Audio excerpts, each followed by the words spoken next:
जय हिंद दोस्तों। आज हम लोग पढ़ेंगे क्लास 9th का सब्जेक्ट साइंस से यानी विज्ञान से भौतिक पार्ट का चैप्टर 8 फिजिक्स का पार्ट है। चैप्टर 8 बहुत ही मज़ेदार चैप्टर है जिसका नाम मोशन है। मोशन का हम 2 वीडियो बनाएंगे। पार्ट फर्स्ट में होगा थ्योरी बेस्ड सभी लेक्चर्स और पार्ट 2 में न्यूमेरिकल्स होंगे, जो भी अंकिंग प्रश्न होंगे एनसीईआरटी बेस्ड, उसका हम लोग देखेंगे। तो चलिए हम लोग शुरू करते हैं। चैप्टर 8 मोशन यानी गति। कोई भी वस्तु 2 अवस्थाओं में होती है, विरामावस्था, गति की अवस्था, रेस्ट स्टेट, मोशन स्टेट। विरामावस्था ऐसी वस्तुएं जिनमें समय परिवर्तन के साथ वस्तु की स्थिति में कोई परिवर्तन न हो, विरामावस्था होता है। यह संदर्भ बिंदु से ही देखा जाता है। अब हम आपको संदर्भ बिंदु समझाते हैं। यहाँ पर 2 फिगर हमने बना रखा है, एक घर का है और एक पेड़ का है। अगर हम लोग मान लें संदर्भ बिंदु या घर हो, तो घर से पेड़ की दूरी निश्चित है, क्योंकि समय के साथ साथ इसकी कोई अवस्था में परिवर्तन नहीं हो रहा है। इसलिए हम कह सकते हैं पेड़ से घर की दूरी परिवर्तित नहीं हो रही है, इसलिए यह क्या है कि विरामा अवस्था में है। ठीक है। रेफरेंस पॉइंट वह होता है जिससे हम क्या करते हैं, उसके रिस्पेक्ट टू यानी उससे तुलना करते हैं। यहाँ पर संदर्भ बिंदु इस घर को लिया गया है। संदर्भ बिंदु को इंग्लिश में रेफरेंस पॉइंट कहा जाता है। अब हम लोग बात करते हैं गति की अवस्था के बारे में। ऐसी वस्तुएं जिनमें समय परिवर्तन के साथ वस्तु की स्थिति में भी परिवर्तन हो, उसे गति की अवस्था कहते हैं, यानी मोशन स्टेट। इसमें भी संदर्भ बिंदु का ध्यान रखना जरूरी होता है। जैसे कि मान ले यह घर है, घर से कोई व्यक्ति यहाँ से चलता हुआ बहुत दूर चला गया हो, यहाँ तक, इस पॉइंट तक। ठीक है। तो हम लोग कोई रेफरेंस पॉइंट लेंगे यानी संदर्भ बिंदु, या तो यह पेड़ ले लेंगे या यह घर ले लेंगे। इस घर से इसकी दूरी तय की गई और समय के साथ क्या हुआ, किसी पॉइंट से यह चलता हुआ यहाँ तक पहुँच गया। तो इस घटना को हम लोग कहते हैं गति की अवस्था, क्योंकि समय के साथ साथ इसके पोजीशन में चेंजिंग हुआ है और हम लोग रेफरेंस पॉइंट यानी संदर्भ बिंदु से इसका क्या कर रहे हैं, रिस्पेक्ट टू तुलना कर रहे हैं कि यह घर से कितना दूर है या यह वृक्ष से या पेड़ से कितना दूरी पर है। गति के प्रकार, types of motion. Motion 3 types के होते हैं। फर्स्ट जो होता है रेखी गति। रेखी गति वो होता है जो कि सीधी रेखा में गति करे, जैसे कि कोई मोटर बाइक किसी रोड पे सीधी रेखा में गति करते हुए चले जाए, वो हो गया रेखी गति। दूसरा टाइप होता है वृत्तीय गति। वृत्तीय गति वो टाइप होता है सर्कुलर यानी वृत्त के आकार का। ऐसी गति कोई मोशन हो रहा है, ठीक है, वो क्या हो, सर्कुलर हो, ठीक है, वृत्त के आकार के, वो होता है सर्कुलर मोशन। थर्ड दोलन गति, ऑसिलेटरी मोशन। ऐसा मोशन जो क्या हो, किसी एक पॉइंट पर से, जैसे कि एक झूला होता है, ठीक है, वो ऐसे लटका होता है, ठीक, और वह एक पॉइंट से इधर की तरफ जाता है फिर इधर की तरफ जाता है। ऐसे मोशन को हम लोग बोलते हैं ऑसिलेटरी मोशन। क्लास 9th में केवल हमें लीनियर मोशन के बारे में ही पढ़ना है, रेखी गति। हायर के क्लास में आपको वृत्तीय गति और दोलन गति पढ़ना होगा। अब हम लोग जानेंगे भौतिक राशि के बारे में। भौतिक राशियाँ क्या होती हैं? Physical quantities. यह एक भौतिक गुण होता है जिसके द्वारा पदार्थों का मापन किया जाता है।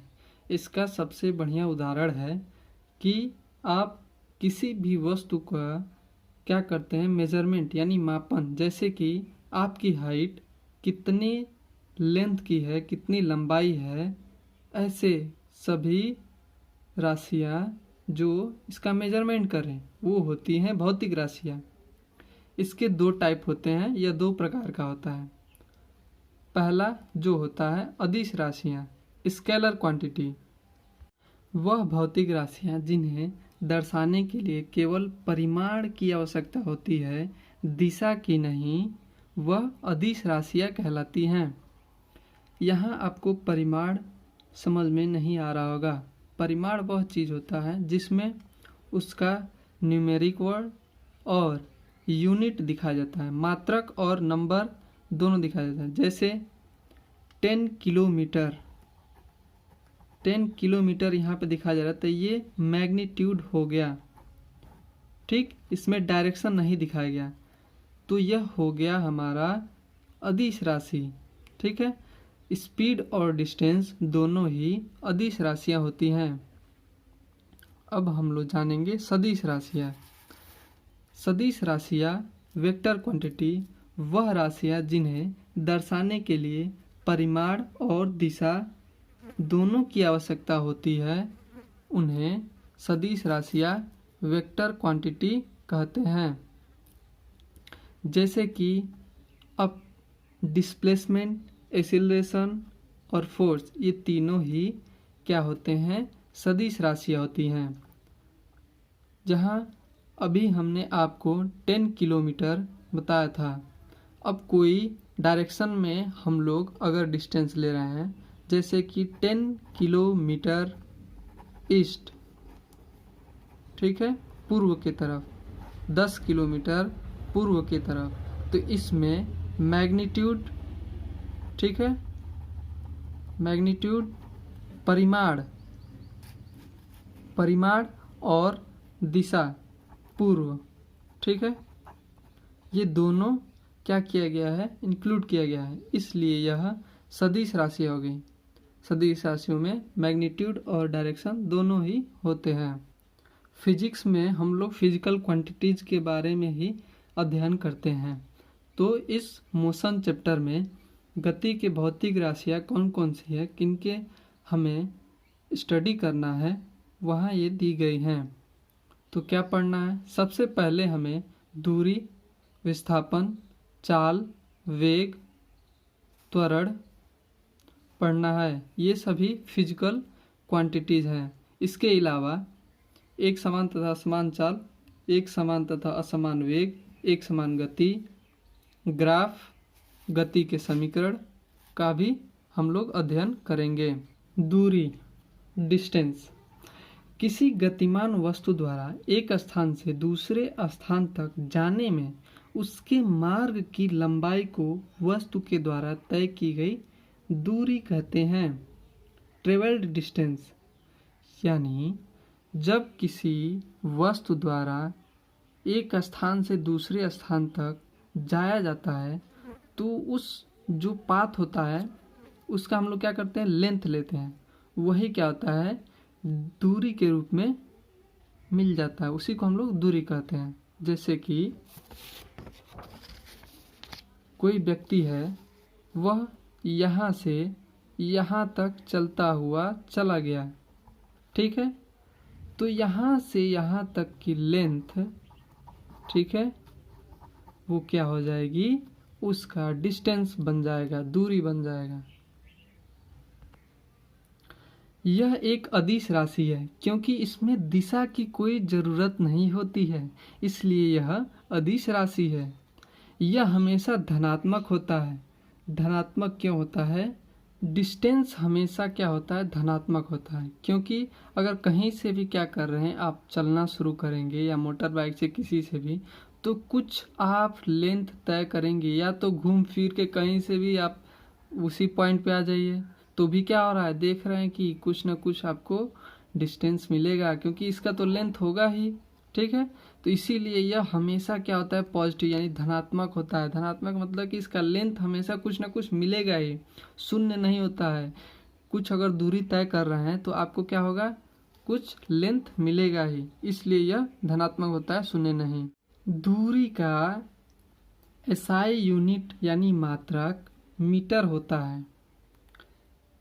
एसआई मतलब होता है इंटरनेशनल सिस्टम, ठीक है। अंतर्राष्ट्रीय पद्धति में जो इसका मात्रक लिया जाता है वह मीटर होता है। डिस्टेंस के अन्य भी मात्रक होते हैं जैसे कि सेंटीमीटर, किलोमीटर, डेसीमीटर और भी बहुत सारे, पिकोमीटर, फेरोमीटर, ठीक है, बहुत सारे होते हैं। तो इसका जो एसआई मात्रक होता है वह मीटर होता है। विस्थापन, डिस्प्लेसमेंट, यह भी क्या होता है, एक तरह का डिस्टेंस ही होता है लेकिन यह थोड़ा अलग होता है। किसी रेखीय मार्ग पर किसी गतिमान वस्तु की अंतिम एवं प्रारंभिक स्थितियों के अंतर को वस्तु का विस्थापन कहते हैं। जैसे यह भी क्या है, डिस्टेंस है। तो आपने क्या किया, यहाँ से यहाँ तक डिस्टेंस ट्रेवल किया, ठीक है। पॉइंट ये हो गया ए, पॉइंट हो गया बी, लेकिन बोला गया प्रारंभिक और अंतिम का वह न्यूनतम होता है। तो यहाँ से यहाँ तक जो हमें हिडन लाइन एक कर ले रहे हैं, ये जो लेंथ हमें मिलेगा, ठीक है, यहाँ से यहाँ तक का ये लेंथ क्या हो जाएगा, लंबाई। यही हमारा ये पॉइंट, ठीक है, ये लंबाई डिस्प्लेसमेंट कहलाती है।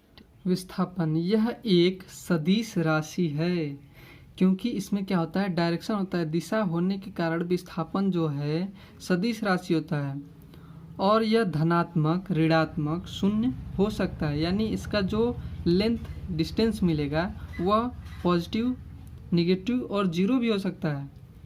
इसका एसआई यूनिट भी मीटर होता है क्योंकि यह भी एक तरह का क्या है, डिस्टेंस है। पीछे हम आपको समझा चुके हैं। ये दोनों चीज़ें एक बार आपको फिर से दिखा देते हैं।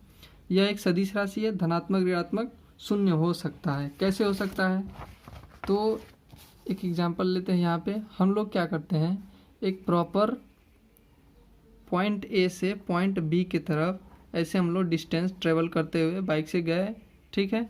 ये हो गया ए पॉइंट और बी पॉइंट। तो ये क्या है, किसी दिशा में हमें ये पूरा ये इस पॉइंट से डिस्प्लेसमेंट पता है कि इनिशियल और फाइनल यानी प्रारंभिक और अंतिम का ही लेंथ वो विस्थापन होता है। इसलिए इसका यहाँ से यहाँ तक एक प्रॉपर डायरेक्शन में लेंथ हमें मिला है, तो इसलिए इसका डायरेक्शन हो गया। तो ये क्या हो गया, वेक्टर क्वांटिटी। अब यह धनात्मक, ऋणात्मक कैसे हो सकता है, शून्य। तो यहाँ पे हम लोग कुछ लेंथ मिला तो ये क्या हुआ, कुछ तो लेंथ मिला, इसलिए पॉजिटिव हो गया, धनात्मक। अब शून्य कैसे होता है, तो जैसे मान लीजिए इस पॉइंट से हम लोगों ने चलना शुरू किया और ऐसे करते हुए फिर इसी पॉइंट पे यानी अपने घर से चले बाइक से, फिर घूमते हुए फिर अपने घर को आ गए। तो देखिए यहाँ पे फाइनल और इनिशियल, प्रारंभिक और अंतिम पॉइंट जो है दोनों ए ही हो जा रहा है, इसलिए यह क्या हो जाएगा, शून्य इसका डिस्टेंस होगा। तो इसलिए यह धनात्मक और शून्य होगा। अब हम लोग जानेंगे दूरी तथा विस्थापन में अंतर, difference between distance and displacement. तो कुल 5 पॉइंट्स दिए हैं, पूरे टोटल जो है 5 पॉइंट इसके डिफरेंस बताए गए कि दूरी में क्या होता है और विस्थापन में क्या होता है। तो पहले शुरू करते हैं दूरी से। किसी समय में गतिमान वस्तु द्वारा तय किए गए मार्ग की लंबाई को दूरी कहते हैं। यानी हम लोग क्या करें, कहीं एक पॉइंट से दूसरे पॉइंट पर तक क्या करें, चलते हुए गए तो उसका लेंथ लिए, वह क्या हो गया, दूरी हो गया, पहले ही बता चुके हैं। इसी तरह डिस्प्लेसमेंट में, विस्थापन में देखिए, किसी निश्चित दिशा में गतिमान वस्तु की अंतिम तथा प्रारंभिक स्थितियों के बीच की न्यूनतम दूरी को विस्थापन कहते हैं। अब दूरी क्या होता है, टोटल, अब जितना क्या किए, चलते हुए चले गए, ठीक है। इसको एग्जाम्पल से हम आपको समझाते हैं। दूरी क्या होता है, आप क्या किए, एक पॉइंट से ऐसे चलते हुए कैसे भी कहीं भी जाके रुक गए, ए से बी पॉइंट तक चले, तो ये पूरा टोटल लेंथ यहाँ से यहाँ तक क्या होता है, दूरी क्या होता है, डिस्टेंस का। लेकिन डिस्प्लेसमेंट का क्या होता है, इसका शॉर्टेस्ट, एकदम न्यूनतम। तो ए से बी तक जो आप शॉर्टेज डिस्टेंस क्या किए, ट्रेवल किए, वो हो गया विस्थापन। डिस्टेंस क्या होता है, यह केवल परिमाण को व्यक्त करती है और विस्थापन जो होता है यह परिमाण तथा दोनों को, दिशा को भी व्यक्त करता है, ठीक है। यह परिमाण तथा दिशा दोनों को व्यक्त करता है। इसमें केवल परिमाण और यह परिमाण और दिशा दोनों को। इसको हम आपको दिखाते हैं यहाँ पर।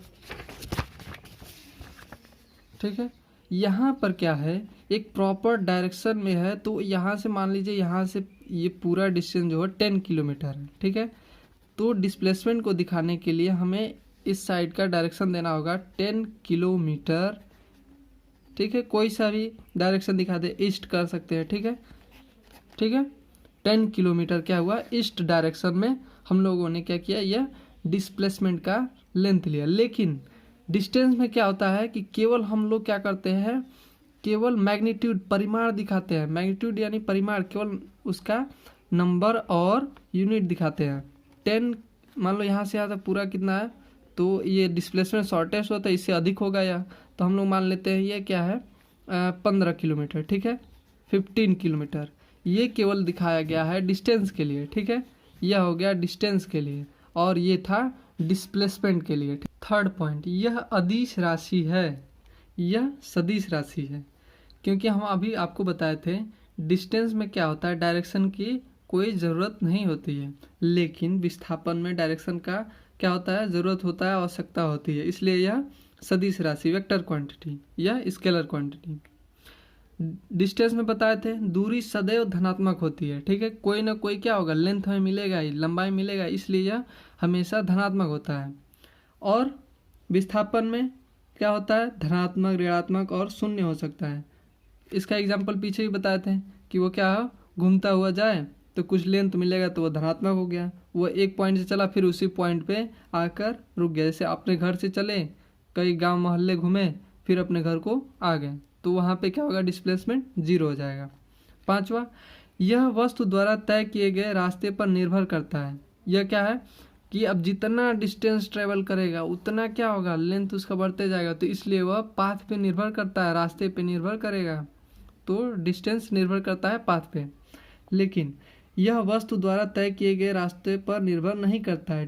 विस्थापन जो होता है, लेंथ कितना भी ले लीजिए, कितना भी ले लीजिए, वह क्या हो जाएगा, शॉर्टेज डिस्टेंस। यहाँ पे अभी आपको हमने दिखाया था, ठीक है, ये वाला कि क्या है, इतना लेंथ लंबा चला 15 किलोमीटर का, लेकिन यहाँ पे इससे क्या हो गया कि 10 किलोमीटर आ गया। अगर यही घूमते हुए क्या होता कि किसी और पॉइंट पे आता तो उसका डिस्टेंस कम हो जाता, यानी डिस्प्लेसमेंट कम हो जाता। तो यह क्या हो रहा है कि यह पाथ पे निर्भर नहीं कर रहा है, ठीक है।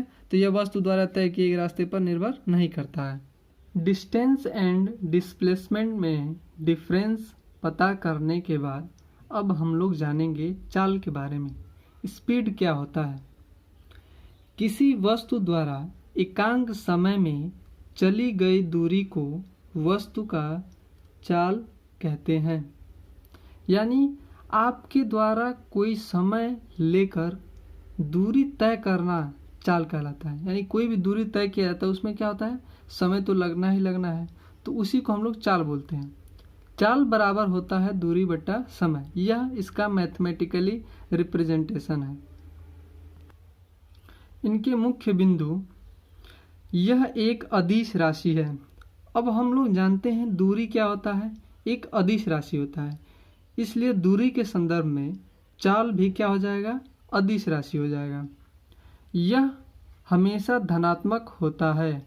चाल क्या होता है, हमेशा धनात्मक होता है, क्योंकि दूरी भी हमेशा धनात्मक होता है। पीछे हमने आपको पहले ही बता रखा है, पीछे की सारी चीज़ें आप ध्यान में जरूर रखें। इसका एसआई यूनिट यानी मात्रक मीटर प्रति सेकंड होता है। ये मीटर पर सेकंड कैसे आया है, तो दूरी का हम लोग जानते हैं क्या होता है, मीटर, ठीक है, मीटर होता है, और समय का क्या होता है, मात्रक सेकंड होता है, ठीक है। मीटर को हम लोग एम से रिप्रेजेंट करते हैं और समय को एस से, इसलिए इसका यूनिट मात्रक मीटर पर सेकंड हो जाएगा। तो इसलिए यहाँ पे इसका यूनिट मीटर पर सेकंड हो गया। चाल के बाद वेग, वेग यानी वेलोसिटी। वेलोसिटी भी चाल के तरह ही होता है, लेकिन इसमें विस्थापन का यूज किया जाता है। चाल और वेग में दूरी और विस्थापन जैसे होता था, वैसे ही चाल और वेग में दूरी और विस्थापन का यूज होता है। इसका डिफिनेशन देखिए, किसी वस्तु द्वारा एकांक समय में तय किए गए विस्थापन को वेग कहते हैं। यानी उसमें चाल में क्या होता था, दूरी तय करते थे, जितना समय लगता था वो दूरी के लिए लगता था। इसमें वही समय लगेगा, लेकिन विस्थापन आप पूरा घूम करके आएंगे, ए पॉइंट इनिशियल और बी पॉइंट फाइनल का क्या करेंगे, शॉर्टेज डिस्टेंस लेंगे, यानी न्यूनतम दूरी, वही विस्थापन होता है, पीछे हम लोग बताए हैं।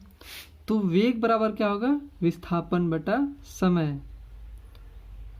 आप लोगों को समझ में आया होगा। इसमें भी 3 पॉइंट होते हैं। यह एक सदिश राशि है, ठीक है। सदिश राशि क्यों है, क्योंकि विस्थापन में क्या होता है, डायरेक्शन होता है, दिशा, इसीलिए यह एक सदिश राशि है। यह धनात्मक, ऋणात्मक और शून्य होता है, क्योंकि विस्थापन भी धनात्मक, ऋणात्मक, शून्य होता है। इसका भी एसआई यूनिट, एसआई मात्रक मीटर पर सेकेंड होता है, मीटर पर सेकेंड, क्योंकि विस्थापन का मीटर होता है और समय का सेकेंड होता है। औसत चाल, average speed, average speed equal to होता है कुल दूरी अपान कुल समय, ठीक है। जैसे कि आपने कोई स्पीड से गए कहीं भी, तो कहीं जैसे कि किसी बाइक से गए तो कहीं 10 किलोमीटर पर सेकेंड, कहीं 20 किलोमीटर पर सेकेंड, या घंटे में देख लें तो 60 किलोमीटर प्रति घंटा या 40 किलोमीटर प्रति घंटा, अलग अलग दूरी जो है अलग अलग समय में तय की है। तो इस तरह की चीज़ों को निकालने के लिए हम लोग इस फॉर्मूले का यूज करते हैं, कुल दूरी बटा कुल समय। औसत वेग वैसे ही, औसत वेग क्या होता है, औसत वेग बराबर प्रारंभिक वेग प्लस अंतिम वेग बटे 2।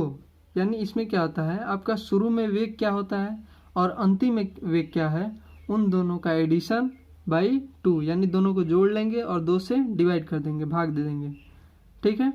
इन दोनों का भी यूनिट जो होता है मीटर पर सेकेंड और मीटर पर सेकेंड दोनों का होता है। औसत वेग बराबर कुल विस्थापन बटा कुल समय, यह एक और फॉर्मूला होता है।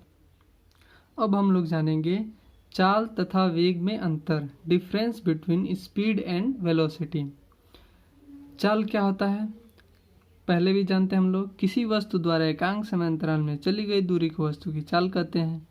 वेग में किसी वस्तु द्वारा एकांक समय अंतराल में तय किया गया विस्थापन वस्तु का वेग कहलाता है, ठीक है। इसमें दूरी चली गई हो समय में और इसमें विस्थापन चली गई समय में, ठीक है।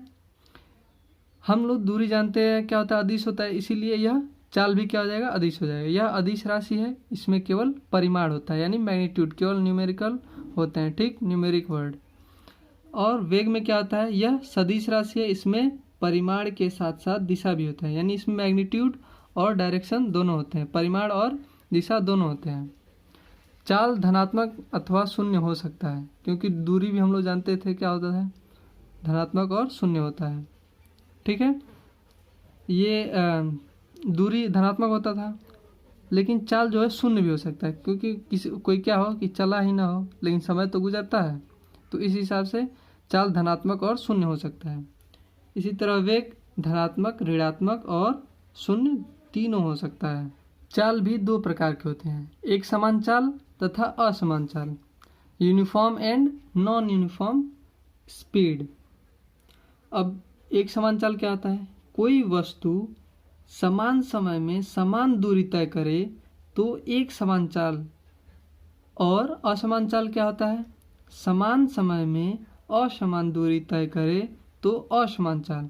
जैसे कि आप 5 मिनट में क्या कर रहे हैं, 10 किलोमीटर का डिस्टेंस तय कर रहे हैं, ठीक है, 10 किलोमीटर डिस्टेंस इन 5 मिनट, ठीक है, 5 मिनट में, ठीक है। और अगले 5 मिनट में भी क्या कर रहे हैं, 10 किलोमीटर डिस्टेंस कवर कर रहे हैं, ठीक है। तो समय दोनों में क्या लगा, सेम टू सेम लगा, डिस्टेंस भी क्या हुआ, दूरी 10 किलोमीटर और 10 किलोमीटर, यानी समय एक ही लग रहा है और डिस्टेंस भी एक ही है, यानी हर 5 मिनट में आप 10 किलोमीटर डिस्टेंस तय कर रहे हैं, तो वह क्या हो गया, एक समान चाल हो जाएगा, ठीक है। लेकिन असमान चाल क्या हो, अब क्या हो, अब ये जो 10 किलोमीटर डिस्टेंस है ये हो जाए 6 मिनट में, अगला 10 किलोमीटर डिस्टेंस जो है आप कर लिए 15 मिनट, तो ये अलग हो गया, ये अलग हो गया। तो इस तरह के चाल को असमान चाल कहते हैं। चाल दो प्रकार का था, वैसे ही वेग दो प्रकार का होता है, एक समान वेग तथा असमान वेग, uniform and non uniform velocity. जैसे चाल में था वैसे ही सेम टू सेम इसमें है, लेकिन इसमें बातें जो होंगी विस्थापन के रिलेटेड होंगी। कोई वस्तु समान समय में समान विस्थापन तय करे तो एक समान वेग कहलाता है, यानी डिस्टेंस उसमें इक्वल होता था तो समान चाल होता था। इसमें विस्थापन इक्वल होगा इक्वल टाइम में, तो इसमें इक्वल वेलोसिटी होगा, यानी समान वेग होगा। ठीक है। इसी तरह असमान वेग में कोई वस्तु समान समय में असमान विस्थापन तय करे तो असमान वेग होता है। गति के प्रकार, types of motion. Motion 2 types के होते हैं, एक समान गति और असमान गति। तो सबसे पहले हम लोग पढ़ेंगे एक समान गति, यूनिफॉर्म मोशन। जब कोई वस्तु समान समय में समान दूरी तय करे तो समान गति कहलाता है। वैसे ही पहले हमने समझा चुके हैं, सेम टू सेम वैसे ही है, लेकिन यहाँ पे आपको एग्जाम्पल के थ्रू समझाते हैं। जैसे मान लीजिए कोई बाइक से चालक ड्राइवर, ठीक है, स्टार्ट करता है, समय 9 बजे से चलना शुरू करता है और 10 बजे तक वह 100 किलोमीटर का डिस्टेंस वो क्या करता है, प्राप्त करता है। तो उसका टाइमिंग क्या हुआ, 1 आवर हुआ। फिर अगले घंटे में वह ठीक 10 बजे से 11 बजे तक चलता है तो 200 किलोमीटर तक पहुंच जाता है, समय हुआ 2 घंटे। देख रहे हैं 0 से 1, यानी 1 घंटे में 100 किलोमीटर, फिर अगले घंटे में 100 किलोमीटर। इसी तरह 11 बजे से 12 बजे तक वह क्या किया, 2 घंटे से 3 घंटे तक क्या किया, ड्राइव किया, तो वो 200 किलोमीटर से 300 किलोमीटर रीच किया, यानी पहुंचा। तो सभी प्रत्येक घंटे में वह 100 किलोमीटर का क्या कर रहा है, दूरी तय कर रहा है। तो इससे हम लोग कह सकते हैं कि यह एक समान गति है, यूनिफॉर्म मोशन। अगर हमें इसे का ग्राफ फाइंड करना हो तो हम लोग 2 एक्सिस ड्रॉ करेंगे, 2 अक्ष। ये होता है एक्स एक्सिस, ठीक है, और ये होगा वाई एक्सिस। इस पे ग्राफ जो होता है लाइन के माध्यम से दिखाया जाता है। तो इसका अगर स्ट्रेट लाइन ड्रॉ करेंगे, क्योंकि ये क्या है, यूनिफॉर्म मोशन है, तो इसके लिए एकदम सीधी रेखा फाइंड होगी। तो ये जो ग्राफ है ये क्या है, यूनिफॉर्म मोशन का ग्राफ है। अब हम लोग जानेंगे असमान गति, नॉन यूनिफॉर्म मोशन। जब कोई वस्तु असमान दूरी समान समय अंतराल, ठीक है, इंटरवल ऑफ टाइम में तय करे तो असमान गति कहलाता है। ठीक है। अब एग्जांपल से समझते हैं। जैसे कोई बाइक से जाता है ड्राइव करके, वह 8 बजे से 9 बजे तक ड्राइव करता है, यानी 1 घंटा ड्राइव करता है। वह 70 किलोमीटर डिस्टेंस क्या करता है, कवर करता है। ठीक है। तो 1 आवर में उसने क्या किया, 70 किलोमीटर डिस्टेंस कवर किया। अगले 1 घंटे में वह 9 बजे से 10 बजे तक 200 किलोमीटर पहुंच जाता है। तो 200 में से 70 माइनस करेंगे तो यानी 130 किलोमीटर, यानी अगले घंटे में 130 किलोमीटर कवर किया। ठीक है। तो इस घंटे में उसने 70 किलोमीटर और इस वाले में 130 यानी 130 किलोमीटर। ठीक है। अगले घंटे में उसने 200 किलोमीटर से 300 किलोमीटर तक ड्राइव किया, यानी अगले घंटे में 10 बजे से 11 बजे तक उसने 100 किलोमीटर का डिस्टेंस कवर किया। इस तरह से वह तीनों घंटों में अलग अलग डिस्टेंस कवर किया। तो इस तरह से हम लोग कह सकते हैं यह क्या है, नॉन यूनिफॉर्म मोशन है।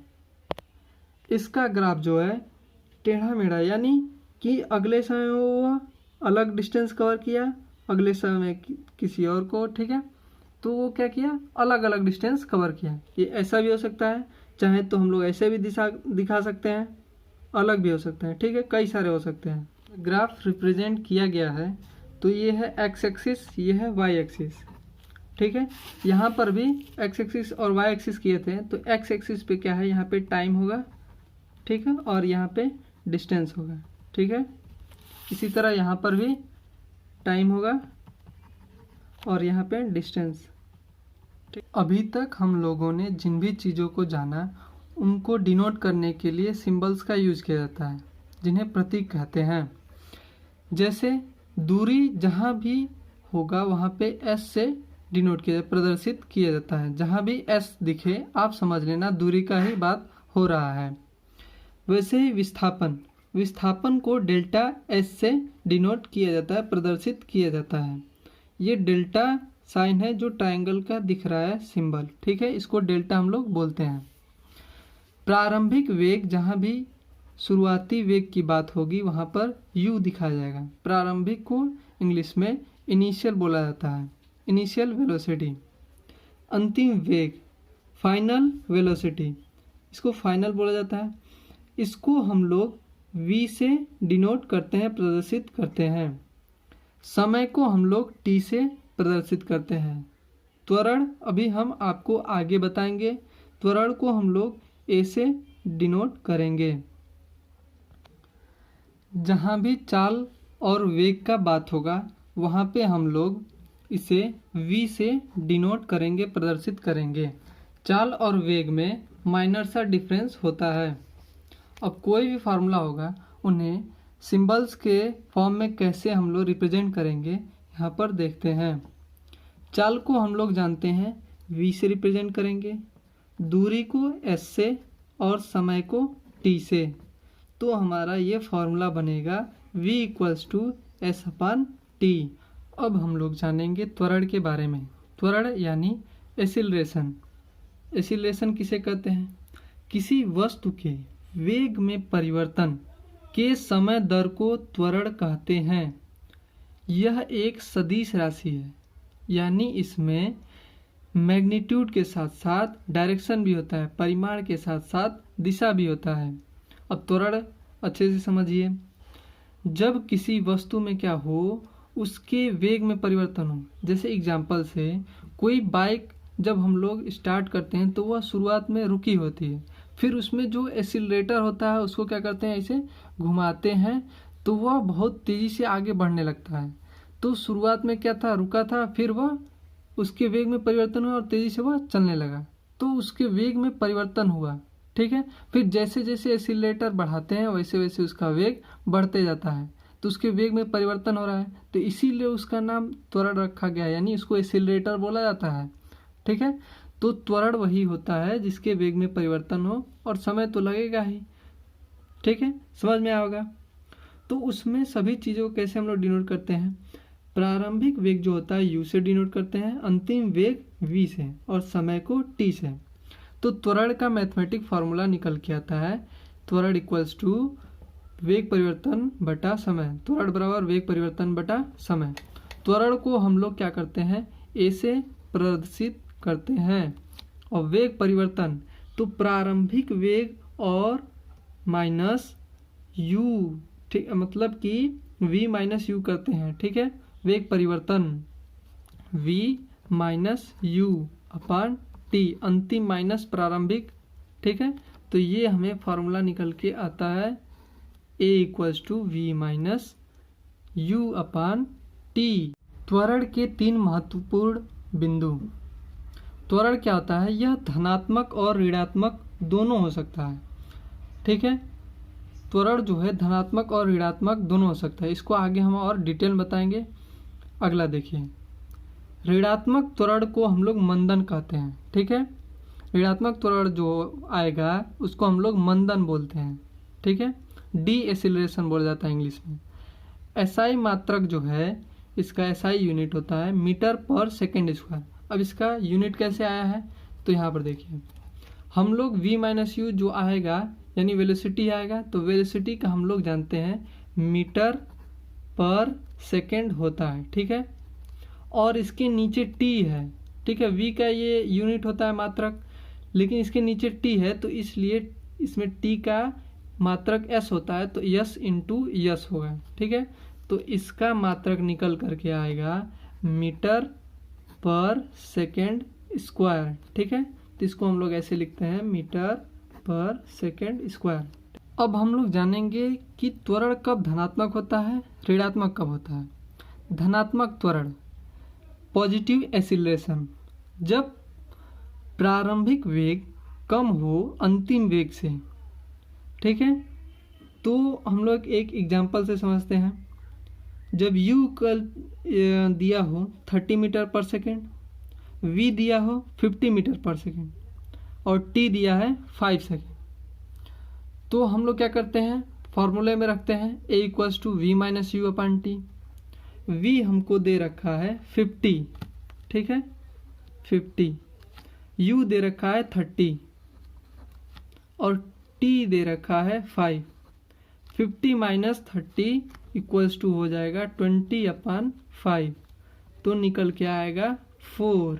5 से डिवाइड करेंगे हमें, ठीक है 4 मिलेगा, 4 मीटर पर सेकेंड स्क्वायर। तो वैल्यू जो है प्लस में आया है, इसलिए ये क्या है कि हमें यह धनात्मक त्वरण मिला है। अब देखिए ऋणात्मक त्वरण नेगेटिव एक्सीलरेशन, जब प्रारंभिक वेग अधिक हो अंतिम वेग से, यानी प्रारंभ में क्या हो बहुत तेज स्पीड हो और अंत में एकदम स्लो हो जाए, वो वाला। ठीक है, तो एग्जांपल देखिए, u दिया हो 100 मीटर पर सेकेंड, यानी शुरुआत में स्पीड कितना है 100 की स्पीड से चल रहे हैं आप, फिर अब धीरे धीरे स्लो हुआ 60 मीटर पर सेकेंड की स्पीड पे आ गए। समय इसको लगा इतने से इतने कम होने में 8 सेकेंड का। ठीक है, इसका वैल्यू रखिए, v दिया है 60 और u दिया है, u के जगह पे रखे हैं 100। ठीक है, ये दोनों बराबर है। ठीक है, 100 अपन t दिया है 8, तो सब्ट्रैक्ट करेंगे यानी माइनस होगा तो आएगा 40/8। डिवाइड करेंगे तो ये देखिए निगेटिव का 40 आया है, तो यहीं से हमको पता लग गया कि यह क्या है, ऋणात्मक त्वरण है। 8 से डिवाइड किए तो कितना आएगा, 8 पंजे 40। ठीक है, माइनस का 5 मीटर पर सेकेंड स्क्वायर, तो ये क्या हो गया, निगेटिव का हमें मिला ऋणात्मक त्वरण। अब आप लोग ये भी सोच सकते हैं कि क्या त्वरण शून्य हो सकता है। हाँ बिल्कुल हो सकता है, जब v और u दोनों बराबर हों तभी क्या होंगे, अंतिम और प्रारंभिक दोनों वेग अगर बराबर होंगे तो एक्सीलरेशन त्वरण शून्य होगा। अब हम लोग जानेंगे ग्राफ के बारे में। ग्राफ जो है बहुत ही इम्पोर्टेंट रोल निभाता है साइंस में। अगर आप ग्राफ को बहुत ही अच्छे से पढ़ेंगे तो आपको आने वाले सभी क्लासेस में बहुत ही अच्छा अनुभव होगा। यहीं से इसका बेसिक शुरू होता है। किसी भी चैप्टर में आपको ग्राफ का यूज मिलेगा ही मिलेगा, क्योंकि अभी क्लास 9th में केवल सिंपल ग्राफ आते हैं। हायर क्लासेस में बहुत ज़्यादा इसका यूज होगा एवरी चैप्टर में, तो इसका ध्यान बहुत अच्छे से पढ़ें, ध्यान लगाएं इसमें। क्लास 9th में जो हम लोग ग्राफ पढ़ेंगे उनमें 2 तरह के ग्राफ पढ़ने होंगे। पहला है समय विस्थापन ग्राफ, दूसरा वेग और समय ग्राफ। ठीक है, वेग समय ग्राफ। तो ग्राफ को पढ़ने से पहले आपको बेसिक आप ग्राफ जानना बहुत ज़रूरी है। ग्राफ में जैसे कि 2 चीज़ें होती हैं, एक ढाल या ढलान होता है, ठीक एक ही चीज़ है, और उसमें एरिया होता है, क्षेत्रफल। ढाल या ढलान को हम लोग स्लोप बोलते हैं, स्लोप, क्षेत्रफल को एरिया बोलते हैं। ठीक है, इसमें क्या होंगी, 2 एक्सिस होंगी, एक वाई एक्सिस और एक एक्स एक्सिस। ठीक है, अब एक्सिस यानी अक्ष बोलते हैं। ठीक है, उनमें अगर हम लोग कोई लाइन क्या करें, ड्रॉ करें ऐसे।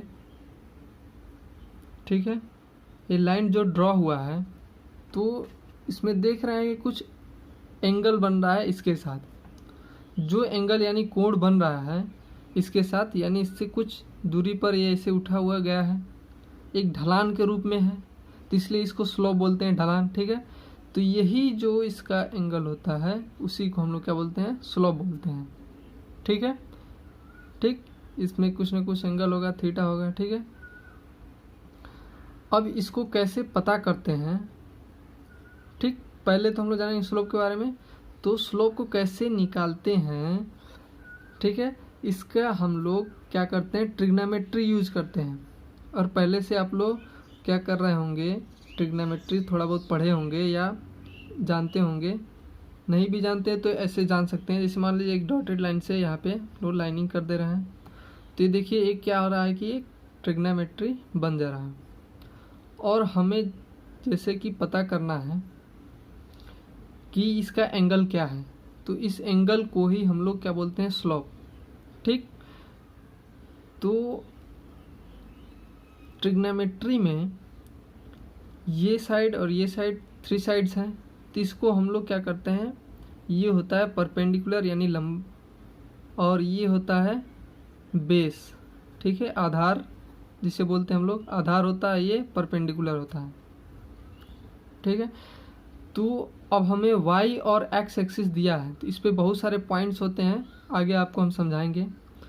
तो हम लोग क्या करेंगे, इसका tan ले लेते हैं। जैसे ही tan लेते हैं, tan theta is equal to होता है लंब बटा आधार।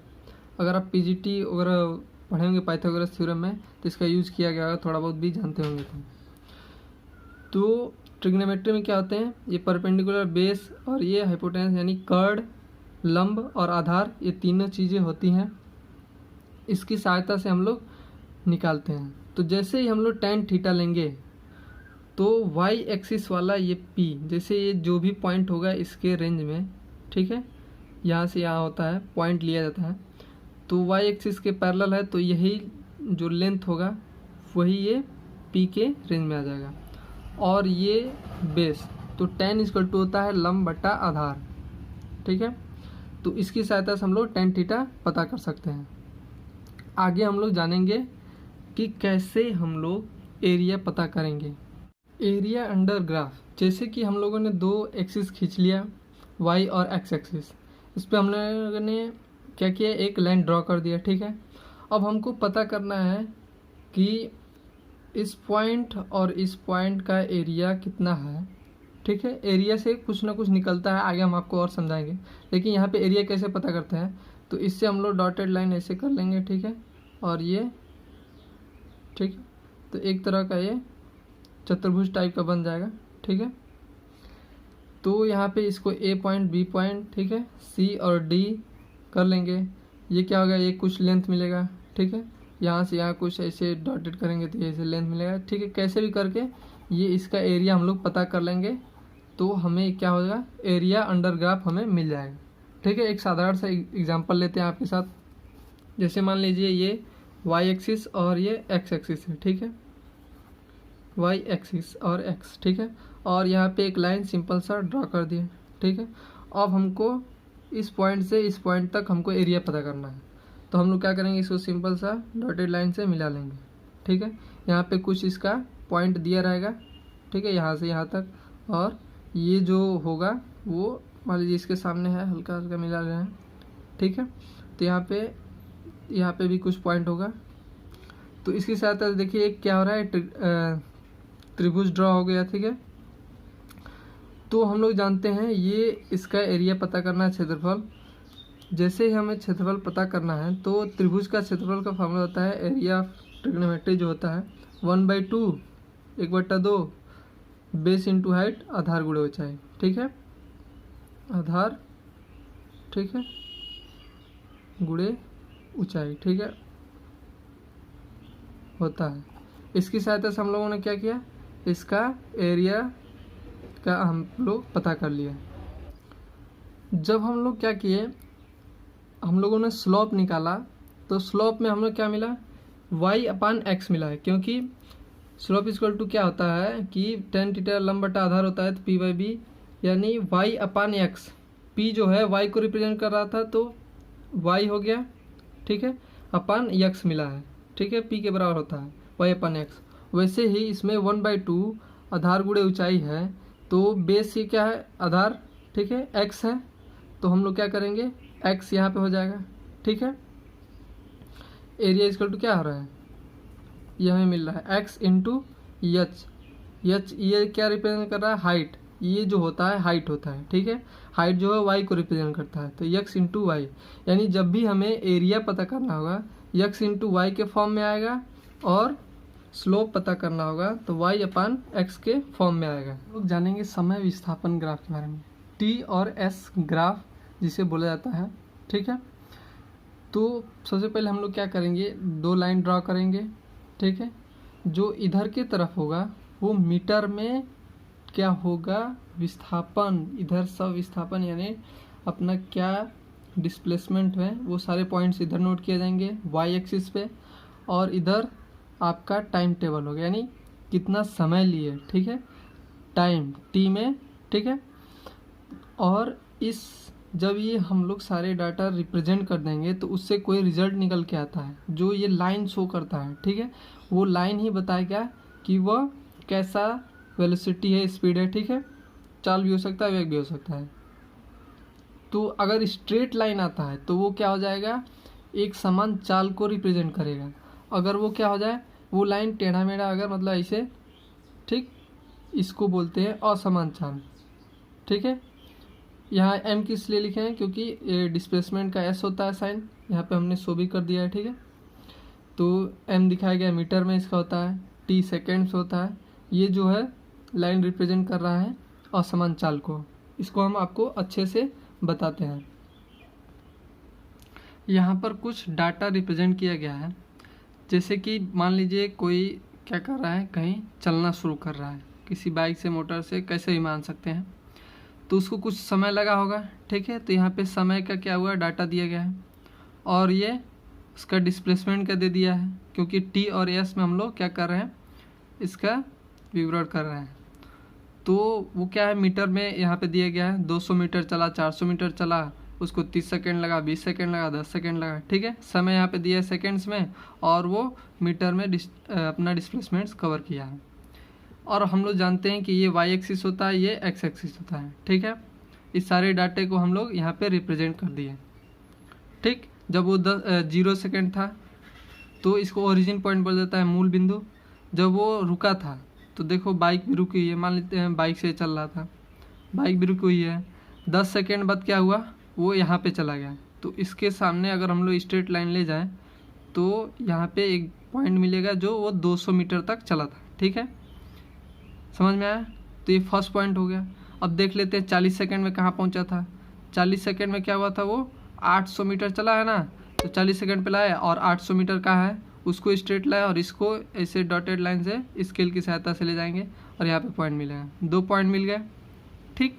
अब इसी दोनों पॉइंट को अगर हम मिला करके अगर हम लोग ऐसे एक लाइन खींचेंगे तो एकदम स्ट्रेट लाइन ये मिल जाएगा। तो इससे क्या पता चल रहा है कि वह उसका स्पीड एकदम बराबर बराबर है, ठीक है। पहले देखो 200, 400, 600, 200 का स्पीड बढ़ते जा रहा है, तो इससे हमें पता लग रहा है। अगर ये क्या होता, टेढ़ा मेढ़ा लाइन होता तो क्या होता कि अलग अलग एकदम से ये इसका होता, ठीक है। जैसे मान लो वो पहले रुका होता, फिर चला, फिर जाके रास्ते में कहीं रुक गया होता, कहीं खूब तेज़ चल दिया होता, कहीं एकदम स्लो चला होता है, ठीक है। तो उससे क्या होगा, अलग अलग डाटा मिलता है। 200 के जगह पे यहाँ पे 100 होता है, यहाँ पे 500 होता है, यहाँ पे फिर 10 हो जाता है, ठीक। यानी अलग अलग डाटा मिलता है, तो ऐसे इसका लाइन अलग अलग जाता है, तो वो क्या हो जाता है, असमान चाल हो जाता है, ठीक है। तो यहाँ पे समान वाला है। समय विस्थापन ग्राफ से अगर हमें पता करना है वेलोसिटी क्या है, तो हम लोग क्या करेंगे, यहाँ पे 2 पॉइंट लेंगे, ए और ये बी, इसको क्या करेंगे, एक्स एक्सिस पे मिला लेंगे। यहाँ पे क्या होगा, टी जो होगा तो मान लेते हैं यहाँ पे T1 होगा और यहाँ पे ये T2 होगा, ठीक है। और इसको इस साइड पे वाई एक्सिस पे अगर हम लोग करेंगे तो ये क्या हो जाएगा, S1, और इसको इधर मिलाएंगे तो ये S2 हो जाएगा, ठीक है। S1 और S2 मिल गया। अब हम लोग जानते हैं वेलोसिटी इक्वल टू होता है, यानी चाल बराबर दूरी बटा समय होता है, ठीक है। तो दूरी तो हमें 2 मिल गया है, यहाँ से यहाँ पता करना है, तो अंतिम में से, लास्ट वाले में से शुरू वाले को सब्ट्रैक्ट करते हैं, ठीक है, घटाते हैं। S2 माइनस S1 अपान T2 माइनस T1, इससे क्या होगा, हमें वेलोसिटी मिल जाएगा, ठीक है। समझ में आया। इस तरह से ये क्या है, y अपान एक्स को रिप्रेजेंट कर रहा है, तो यानी इसी को हम लोग स्लोप भी कह सकते हैं। ठीक है, ऐसे ही अगर ये देखो यहाँ पे पॉइंट मिला है तो स्ट्रेट मिला है, तो इसलिए एक समान चाल हो गया है। और यहाँ पे अगर पता करना होगा तो इसी की सहायता से v equal to s2 minus s1 ऐसे पता कर लेंगे असमान चाल। अब हम लोग जानेंगे कि कैसे समान वेग ग्राफ, ठीक है, समय वेग ग्राफ के बारे में हम लोग जानेंगे। समय वेग ग्राफ भी वैसे ही होगा सेम टू सेम, लेकिन थोड़ा सा अलग होगा। जैसे कि यहाँ पे y एक्सिस पे हम लोग क्या करेंगे, वेलोसिटी यानी स्पीड या वेलोसिटी को हम लोग रिप्रेजेंट करेंगे, और ये x एक्सिस पे टाइम को। ठीक है, जब ये ऐसा लाइन क्या होगा हमें मिलेगा एकदम स्ट्रेट ऐसे जाते हुए, तो ये क्या होगा, एक समान गति को क्या करेगा, रिप्रेजेंट करेगा। ठीक है, तो ऐसा अगर होगा तो हमें ये एक्सीलरेशन को ही रिप्रेजेंट करते हैं। यहाँ पे एक्सीलरेशन 0 होगा, अभी मैं आगे बताऊंगा। अगर स्ट्रेट लाइन मिलता है तो कुछ ना कुछ एक्सीलरेशन हमें मिलेगा। अब कैसे ये मिल जाता है, अब हम लोग ऐसे जानेंगे। जैसे कि पता किए थे हम लोग पीछे, वैसे ही यहाँ पर भी। ठीक है, जैसे कि देखो ये क्या है, v इक्वल मीटर पर सेकेंड में इसका कुछ ना कुछ वैल्यू होगा, इसमें क्या होगा t में होगा। समय वेग ग्राफ से अगर हमें पता करना है कि डिस्प्लेसमेंट क्या है, तो जो भी हमें ये लाइन शो कर रहा होगा, यानी ग्राफ का स्लोप होगा, ढलान जो भी होगा, उसका हम लोग किसी भी 2 पॉइंट से जहाँ पर हमें ज्ञात करना होगा, पता करना होगा, उस पॉइंट से इस पॉइंट तक उसका एरिया निकालेंगे। अब कैसे निकालेंगे, मान लीजिए यहाँ से इस पॉइंट से और इस पॉइंट तक हमें एरिया पता करना है, तो इसको क्या करें, यहाँ से मिला लेंगे इसको यहाँ पे, तो और इसका एरिया निकालेंगे। जैसे एरिया निकलेगा वो क्या होगा, डिस्प्लेसमेंट होगा। ठीक है, और जैसे ये लाइन क्या है, स्ट्रेट लाइन है, तो इसलिए ये एक समान गति है। ठीक है, क्योंकि ये रिप्रेजेंट कर रहा है कि वेलोसिटी क्या है, कहीं बदल नहीं रहा है। ठीक, जैसे मान लो यहाँ पे 20 मीटर पर सेकेंड का स्पीड पकड़ा है, तो हमेशा से 20 मीटर पर सेकेंड का ही स्पीड पकड़ा हुआ है। ठीक है, यहाँ पे समय बढ़ता जा रहा है लेकिन स्पीड क्या है उसका वही है। देख रहे हैं यहाँ पे m/s लिखे हैं, इसका मतलब वेलोसिटी है। ठीक है, और यहाँ पे टाइम है। और यहाँ पर देखिए इसका भी अगर हमें पता करना है डिस्प्लेसमेंट क्या है, तो कोई भी 2 पॉइंट्स लेंगे, यहाँ से मान लीजिए यहाँ तक हमें डिस्प्लेसमेंट पता करना है, इसको क्या करेंगे, इस पॉइंट से मिला लेंगे और इसका एरिया फाइंड कर लेंगे। जैसे एरिया फाइंड करेंगे हमें क्या मिलेगा, डिस्प्लेसमेंट मिल जाएगा। एरिया का फार्मूला तो जानते हैं, 1/2 बेस इंटू हाइट, आधार गुणे ऊंचाई। ठीक है, 1/2 आधार गुणे ऊंचाई। तो जैसे ही करेंगे हमें क्या मिलेगा, डिस्प्लेसमेंट मिल जाएगा। अगर एरिया पता किए, वैसे ही स्लोप पता करेंगे। स्लोप जानते हैं क्या होता है, कि इस और इस लाइन में जो भी एंगल बनता है। ठीक, तो y/x करेंगे तो हमें एक्सीलरेशन मिल जाएगा। ठीक, एक्सीलरेशन इक्वल टू क्या हो जाएगा, y/x। ठीक, y पे जो भी वैल्यू दिया होगा वो, ठीक है, v/t हो जाएगा। इसका क्या होगा, डिफरेंस होगा। ठीक है, डिफरेंस होता है अंतर। जो भी 2 पॉइंट्स लेना होगा, मान लीजिए यहाँ से यहाँ होगा तो यहाँ पे कुछ वेलोसिटी होगा और यहाँ पे कुछ वेलोसिटी होगा, तो इन दोनों का डिफरेंस लेंगे और टाइम का डिफरेंस लेंगे तो हमें मिल जाएगा त्वरण। ठीक है, यानी कि हम जब एरिया पता करेंगे तो डिस्प्लेसमेंट यानी विस्थापन मिलेगा, अगर स्लोप पता करेंगे ढलान, तो हमें एक्सीलरेशन मिलेगा। ठीक है, आशा करते हैं समझ में आएगा। आगे बढ़ते हैं। गति के टोटल 3 समीकरण होते हैं। ठीक है, पहला क्या होता है, v equal to U plus A T होता है, s equal to U T plus half A T square होता है। तीसरा जो होता है 2as equal to V square minus U square होता है। ठीक है, अब ग्राफी विधि से गति के समीकरण को कैसे हम लोग प्रूव करेंगे, इसके बारे में हम लोग आगे पढ़ेंगे। ठीक है, तो कभी भी क्या होता है, एग्जाम में जब भी पूछता है तो क्या पूछता है, ऐसे नहीं कहता है कि आप हमें फर्स्ट इक्वेशन जो है प्रूव करके बताइए ग्राफी विधि से। ठीक है, क्या कहता है, वेग समय संबंध समीकरण को प्रूव कीजिए। ठीक है, तो इसको हम लोग फर्स्ट इक्वेशन को वेग समय संबंध समीकरण बोलते हैं, सेकंड को स्थिति और समय संबंध समीकरण बोलते हैं। इसी प्रकार जो थर्ड इक्वेशन को स्थिति और वेग संबंध, ठीक है, समीकरण बोलते हैं। तब इसको कैसे प्रूव करेंगे हम लोग आगे पढ़ते हैं। तो हम लोग जानेंगे वेग समय संबंध समीकरण को कैसे हम लोग प्रूव करेंगे फर्स्ट इक्वेशन को ग्राफ मेथड से। तो इसके लिए हम लोग क्या करेंगे, 2 लाइन ड्रॉ करेंगे, एक वाई एक्सिस पे और एक एक्स एक्सिस पे। वाई एक्सिस पे क्या होगा, वेलोसिटी होगा जो मीटर पर सेकेंड में होगा, और ये एक्स एक्सिस पे टाइम होगा जो सेकेंड में होगा। ठीक है, इसको हम लोगों ने ड्रा कर लिया। ये जो ए बी स्लोप देख रहे हैं, जो एक ग्राफ का स्लोप होता है, यही क्या होता है, एसिलेशन होता है। जब भी वी और टी में हम लोग क्या करते हैं, ग्राफ बनाते हैं, तो ये क्या होता है, एसिलेशन यानी त्वरण को डिनोट करता है। ठीक है, अब हम लोगों ने जो ग्राफ बनाया उसको क्या करेंगे, ए और बी पॉइंट को ये एक्सिस पे टच करा लेंगे। ठीक है, ठीक, ऐसे क्या किया, डॉटेड लाइन से कर लेंगे। ठीक, ये क्या हो जाएगा, ये पॉइंट यहाँ पे सी कर लेंगे, इस पॉइंट को हम लोग डी कर लेंगे। ठीक, और यहाँ भी ये होगा तो इसको भी टच कर लेंगे, ये पॉइंट जो ई होगा। हम लोग जानते हैं जो प्रारंभिक वेग होता है वो उसको यू से डिनोट करते हैं। ठीक, ये यू हो जाएगा, और ये अंतिम वेग को हम लोग वी से डिनोट कर लेंगे। ये लाइन यानी ये ओ सी कर लें। ठीक है, ओ सी, ए डी और ई बी तीनों क्या होंगे, आपस में बराबर होंगे। ठीक, उसी तरह ई ओ और बी सी दोनों क्या होंगे, बराबर होंगे। यहाँ पर आप अच्छे से समझिए। अब हम लोग सभी पॉइंट्स को क्या किए हैं, पता कर लिए हैं।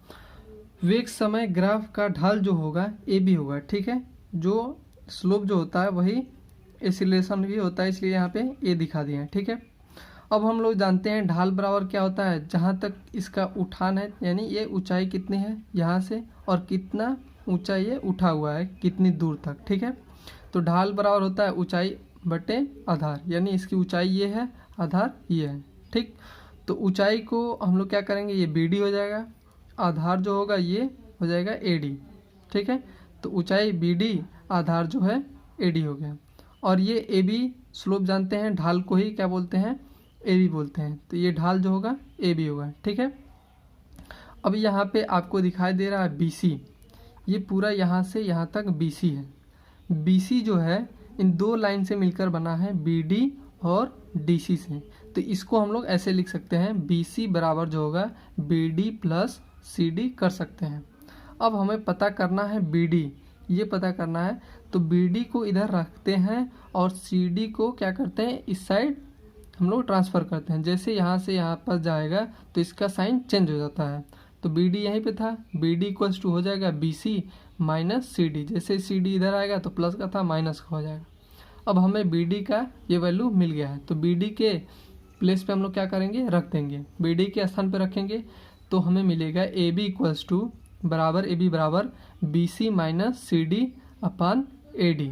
ठीक है, अब हम लोग जानते हैं बी सी, यहाँ पर देख रहे हैं आप बी सी ये यहाँ से यहाँ तक है, तो बी सी जो है किसके बराबर है, ओ ई के। ओ ई जो रिप्रेजेंट कर रहा है वी को, तो इसलिए बी सी के जगह पे हम लोग वी को रखेंगे।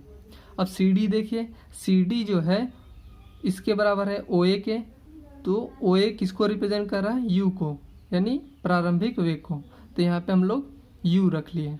ठीक है, और ए डी देखिए, ए डी क्या है, ये यहाँ से यहाँ तक ए डी बराबर क्या है, ओ सी है, तो ओ सी किसको रिप्रेजेंट कर रहा है, टाइम को। ठीक है, तो ओ सी यहाँ से यहाँ तक टाइम, तो इसलिए टी रखे हैं। ठीक है, तो हमें मिल गया। और ए बी जो है एसिलेशन है, शुरू में हमने यहाँ पे दिखाया था। ठीक है, तो इसलिए ए बी के जगह पे हम लोग ए रखे हैं। ठीक, त्वरण, तो ए इक्वल्स टू हमें मिला V minus U upon T. ठीक है, अब देखिए टी को हम लोग क्या करेंगे, यहाँ से यहाँ पे ट्रांसफ़र करेंगे। जैसे ही टी यहाँ पे जाएगा तो हमें मिल जाएगा A T equals to V minus U. अब हमें पता करना है वी जैसे ही पता करना है तो माइनस यू को हमें इधर ट्रांसफ़र करना होगा। जैसे ही ट्रांसफ़र करेंगे तो इसका साइन चेंज हो जाएगा, तो ए टी प्लस यू हो जाएगा, A T plus U equals to V हो जाएगा। ठीक है, तो हमें मिल गया v equals to U plus A T. यही जो है इक्वेशन फर्स्ट है, प्रूफ हो चुका है। ठीक है, प्रूफ हम लोगों ने क्या किया, फर्स्ट इक्वेशन का प्रूफ किया है। वो जो हम लोगों ने प्रूफ किया है उसका यूज हम लोग सेकेंड इक्वेशन में भी करेंगे। तो वैसा ही सेम टू सेम हम लोग क्या करेंगे, ग्राफ बनाएंगे जैसे हम लोग फर्स्ट इक्वेशन में बना के रखे थे। ठीक है, वैसे हम लोगों ने बना के रखा है बी सी ई ओ ए डी। ठीक है, सारे पॉइंट्स वही होंगे, वी और टी के ही संदर्भ में होंगे। ठीक है, ऐसे हम लोग बना लिए। स्थिति समय संबंध समीकरण जो ये ग्राफ होगा, ठीक है, सेकेंड इक्वेशन ऑफ मोशन होगा, ठीक है। अब हम लोग देखते हैं ढाल जो बना के रखे हैं वो क्या होगा। यहाँ पे हम लोगों ने बनाया जो ये स्लोप मिला है, इसके अंदर जो भी एरिया फाइंड करेंगे उसके आधार पर ही ये प्रूफ होगा सेकेंड इक्वेशन। तो यहाँ पे हमने लिख रखा है ढाल के अंदर का क्षेत्रफल इक्वल्स टू आयत का क्षेत्रफल प्लस त्रिभुज का क्षेत्रफल। ये जो स्लोप बना है इसमें हम लोगों ने इसको यहाँ से नीचे तक ले गए तो ये एरिया हमें मिला जो एक चतुर्भुज टाइप है। तो इसको हम लोगों ने क्या किया, इस पॉइंट से यहाँ तक मिला लिया और इसको यहाँ से, ठीक है। तो ऊपर का ये ट्रायंगल बन गया और नीचे ये आयत बन गया, ठीक है। तो यहाँ पे लिखा है जो ढाल के अंदर का क्षेत्रफल ये पूरा होगा जो किसके बराबर होगा, आयत का क्षेत्रफल प्लस त्रिभुज के क्षेत्रफल के बराबर होगा। ये पूरा जो हमें ये चतुर्भुज मिलेगा ये क्या होगा, ए बी और सी ओ के बराबर होगा, यानी ओ ए बी सी। यहाँ से शुरू करेंगे ओ ए बी सी, ये पूरा हो जाएगा, ठीक है।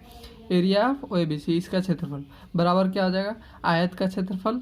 आयत कौन सा है, ये आयत है, ठीक है। ये आयत का क्षेत्रफल ए ओ सी डी प्लस त्रिभुज का क्षेत्रफल ट्राइंगल ए डी बी, ठीक है। अब हम लोग जानते हैं ये पूरा जिसका भी एरिया निकालते हैं, यानी जो स्लोप हमें मिला है v और s के ग्राफ में, जब भी हम लोग ग्राफ में एरिया निकालते हैं हमें क्या मिलता है, डिस्प्लेसमेंट या डिस्टेंस, ठीक है। हम लोग स्ट्रेट लाइन पढ़ रहे हैं इसलिए डिस्टेंस और डिस्प्लेसमेंट एक ही होगा, ठीक है। अगले दूसरे क्लासों में दूसरा चीज़ होगा, ठीक है, हायर क्लासेस में। लेकिन क्लास 9th में डिस्टेंस और डिस्प्लेसमेंट एक ही होगा क्योंकि स्ट्रेट लाइन पे ही हम लोग पढ़ रहे हैं। तो यहाँ पे s जो होगा डिस्टेंस और डिस्प्लेसमेंट शो करेगा, ठीक है।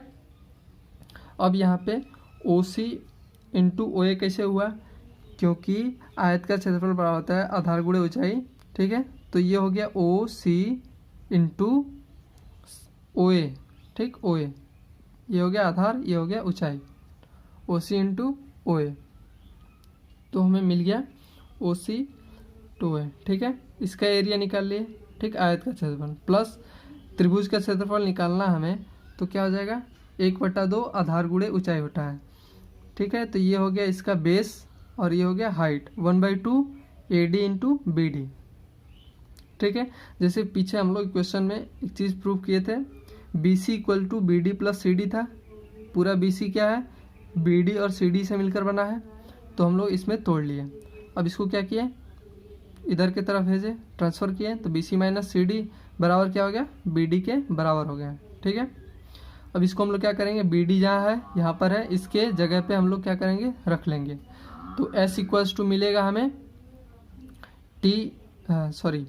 यहाँ पे मिला है ओ सी जो है मिला हमें, ये ओ सी देखो, ओ सी ये है, टी को रिप्रेजेंट कर रहा है तो इसलिए हम लोगों ने टी रखा है।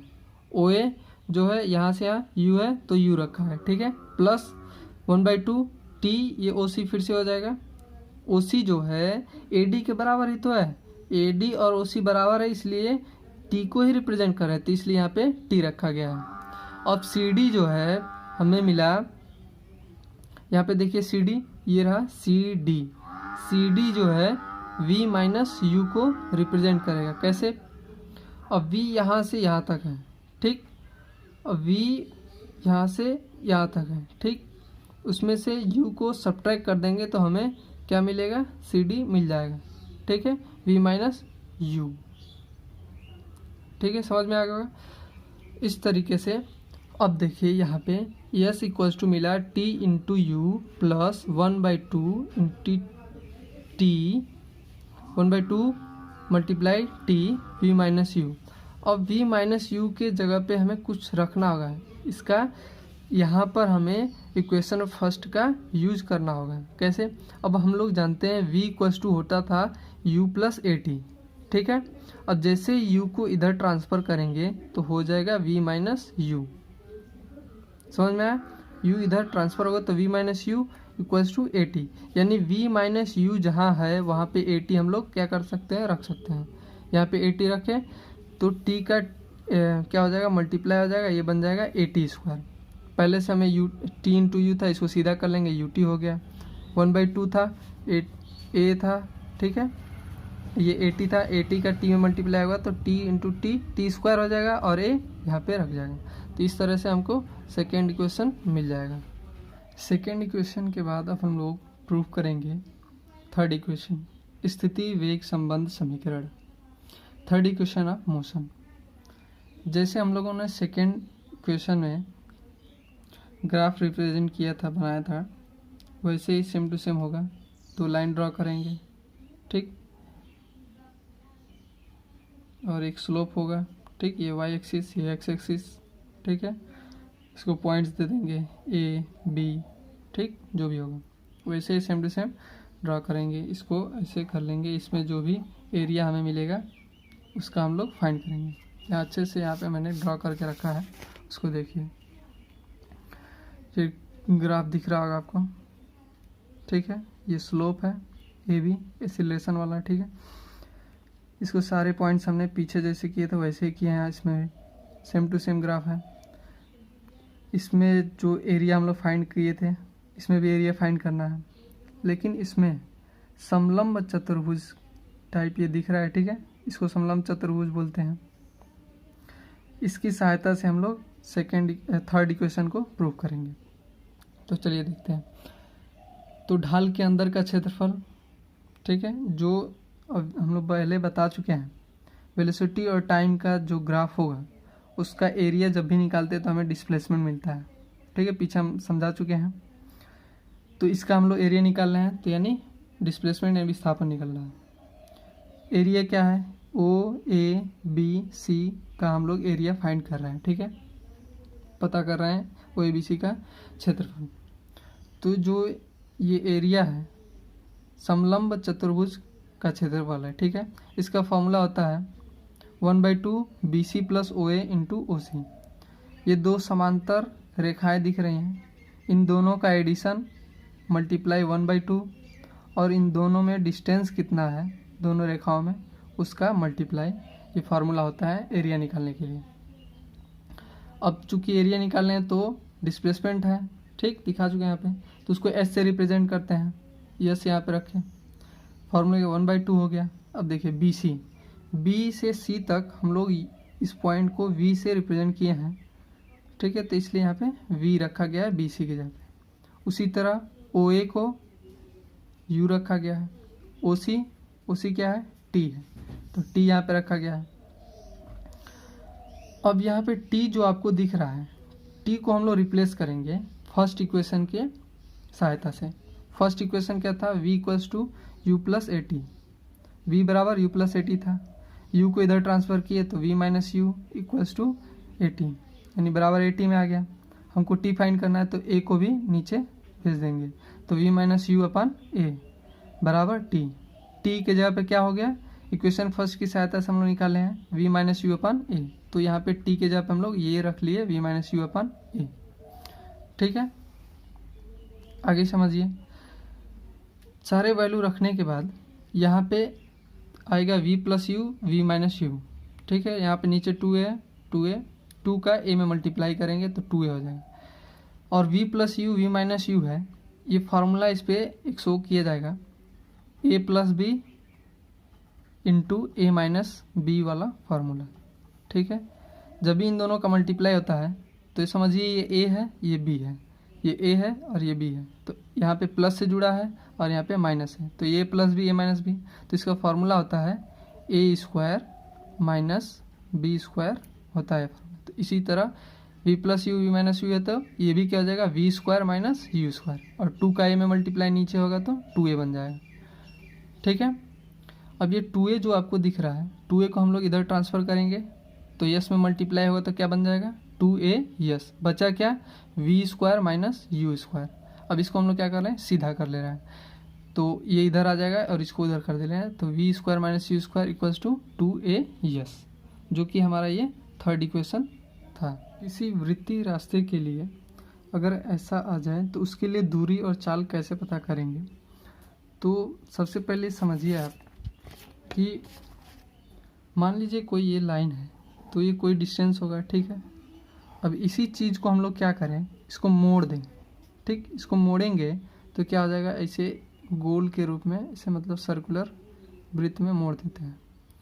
तो ये भी एक तरह का डिस्टेंस होगा और ये भी डिस्टेंस होगा, ठीक है। ऐसे न्यूमेरिकल्स आता है क्वेश्चन स्टेडियम के लिए, ठीक। तो उसमें स्टेडियम के लिए डिस्टेंस पूछता है, तो उसके लिए ये बहुत ही यूज़फुल है।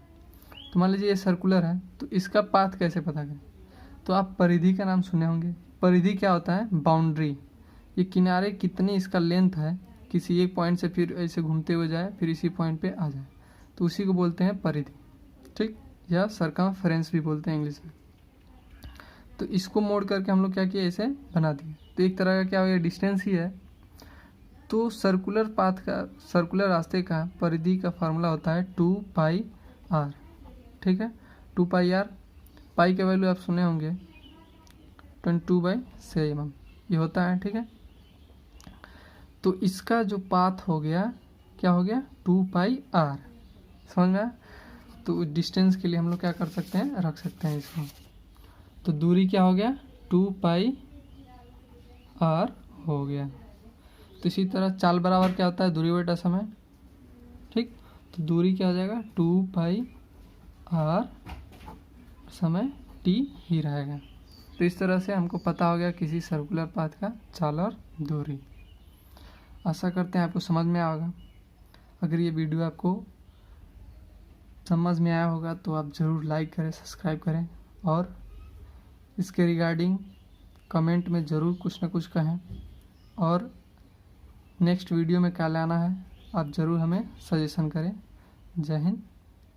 गुरु पाठ को सब्सक्राइब करें।